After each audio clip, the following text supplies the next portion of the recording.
Et nous sommes avec Véronique Courtois, présidente de Guerlain. Bonjour Véronique Courtois. Bonjour Sandra. Et merci de nous accueillir chez vous. Évidemment, maison de 200 ans, une boutique qui date de 1914. Vous êtes la première femme d'ailleurs à diriger cette maison. Comment on pense l'avenir d'une maison qui a 200 ans, Véronique? Alors presque 200 ans. Presque 200 ans. Mais... Parce que cette maison est née en 1828. Absolument.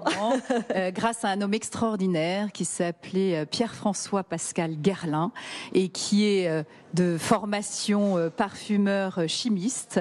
On appelait ça parfumeur vinaigrier à l'époque. Oui. Et il a l'idée absolument géniale de développer à la fois des parfums, des soins et du maquillage. Donc quand on est effectivement la première femme à diriger une maison de presque 200 ans, on se dit pourvu que je réussisse d'abord, parce que c'est important qu'il y ait plein d'autres femmes derrière moi, mais avant tout, on pense à la maison, on pense à ces années d'histoire et on se dit comment on peut finalement faire de cet héritage unique une maison d'aujourd'hui, une maison de son temps. Oui, c'est ça. Et ce qui est intéressant quand on visite cette boutique historique sur tous les étages, c'est qu'on voit que c'est une question de transmission Absolument. Entre le fondateur, ses fils, ses neveux, les petits-fils, tout le monde a apporté sa patte. Est-ce que c'est comme ça aujourd'hui que la maison continue à innover, à être dans l'air du temps? Tout à fait. Guerlain, c'est 4 générations de parfumeurs, Pierre-François Pascal, Aimé, Jacques, Jean-Paul et aujourd'hui Thierry Vasseur. Donc c'est absolument unique. Nous avons des savoir-faire absolument exceptionnels. Nous avons des dames de table qui sont d'ailleurs là et qui scellent, qui baudruchent, qui bichonnent ces flacons de manière incroyable. Là aussi, de génération en génération.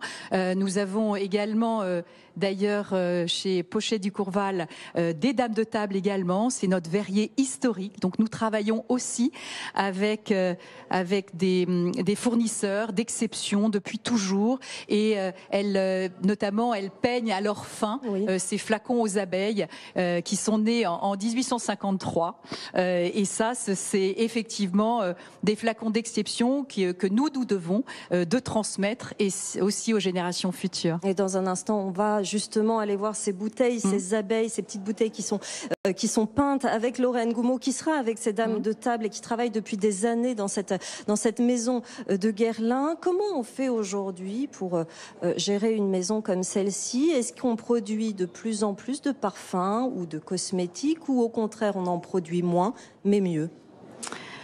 Alors écoutez, la maison Guerlain, c'est plus de 1100 créations de parfums, donc c'est un patrimoine absolument unique. Et je crois qu'il faut continuer évidemment à créer, parce qu'être de son temps, c'est continuer à créer des parfums.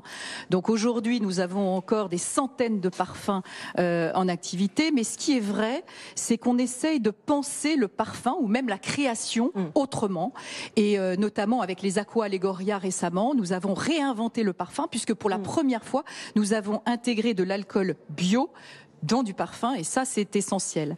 Et je dirais que la manière dont on transmet chez Guerlain, où on imagine l'avenir, puisque c'est votre question, on l'imagine en pensant à ce que Guerlain a été. Guerlain a toujours été inspiré par l'art, inspiré par la nature et c'est ça qui façonne l'avenir aussi de cette maison, c'est-à-dire toujours ce geste artistique, ces artisans d'exception qui fait que ça fait quelque chose d'exceptionnel pour l'avenir parce que ça nous permet d'innover et de faire en sorte que Guerlain soit de son temps, toujours en pensant l'avenir avec le passé exceptionnel. Être de son temps, penser l'avenir et conserver la tradition. J'ai envie de vous demander, est-ce que ces métiers qu'on voit pendant ces journées particulières, justement dans les boutiques de Guerlain et dans tout le groupe LVMH, est-ce que ces métiers attirent encore? Parce que ce sont des métiers d'artisanat, d'art parfois, de savoir-faire. Est-ce que les jeunes générations ont encore envie aujourd'hui de travailler dans ces maisons d'exception? Alors, je pense que oui. Alors, Oui. la particularité de Guerlain, c'est que Guerlain est une maison engagée. Vous savez que, je vous ai expliqué que Guerlain avait toujours puisé dans la nature ses sources d'inspiration, mais c'est aussi une maison engagée depuis plus de 15 ans.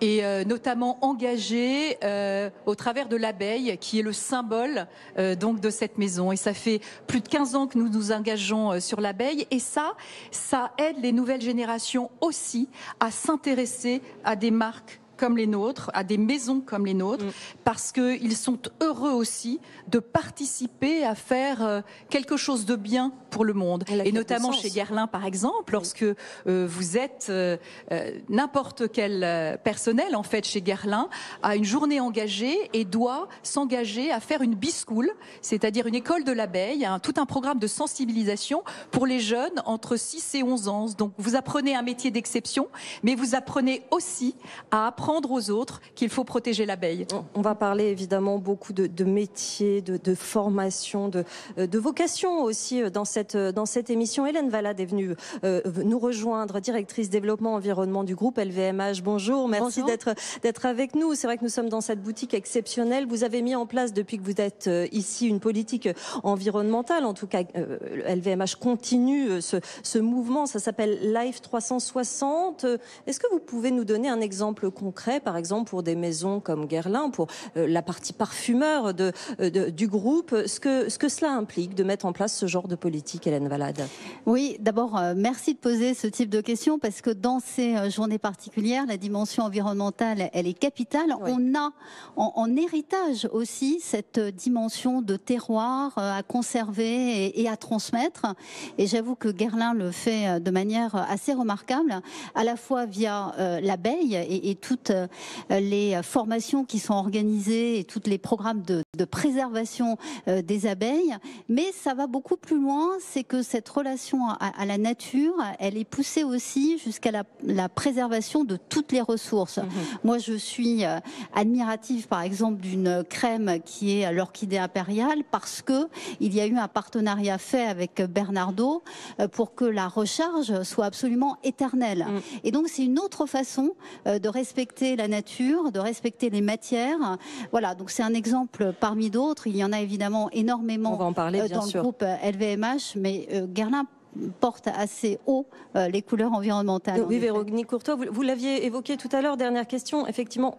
À une époque, son parfum, on venait remplir sa bouteille dans la boutique en permanence. C'est toujours le cas. Mais c'est toujours le cas, exactement. Mais c'était il y a 100 ans. C'était il y a 100 ans, puisqu'en fait, Guerlain a inventé le sur-mesure et donc a inventé la rechargeabilité avant tout le monde. D'ailleurs, a inventé le premier rouge à lèvres en bâton en 1870. Il s'appelait Ne m'oubliez pas et il était déjà rechargeable. Donc en fait, cette maison a tout inventé et en ayant effectivement ses racines, on peut envisager un avenir plus beau et plus responsable, comme le disait Hélène. On peut également mentionner ce que Guerlain a mis en place avec l'UNESCO et notamment le programme Women for Bees, des femmes pour les abeilles, où nous nous sommes engagés avec eux à former des apicultrices partout dans le monde qui vont s'installer dans des réserves de l'UNESCO et repeupler le monde d'abeilles. Ça aussi, ça fait partie des choses que la maison sait faire, en plus que de perpétuer des savoir-faire d'exception autour de la beauté. Et par rapport à votre clientèle, les amoureuses de Guerlain, c'est une demande aujourd'hui d'avoir ce genre d'engagement quand on est une grande marque de parfumerie et de cosmétiques? Absolument. Absolument. D'abord, nos clientes de plus en plus, on le sait par notre réseau de boutiques exceptionnelles à Paris, nous demandent est-ce que c'est rechargeable? C'est vraiment ça, c'est des demandes très nouvelles. Elles sont toujours intéressées quand on leur parle de l'abeille, de nos engagements. Ça fait partie de cette relation exceptionnelle que Guerlain a su nouer avec ses clientes et elle nous inspire également beaucoup. Et elle nous inspire d'ailleurs des produits pour l'avenir. C'est grâce à elle qu'effectivement on avance toujours dans l'innovation. Merci beaucoup Véronique Courtois de nous recevoir, présidente de Guerlain, de nous recevoir dans ce décor exceptionnel à l'occasion des journées particulières.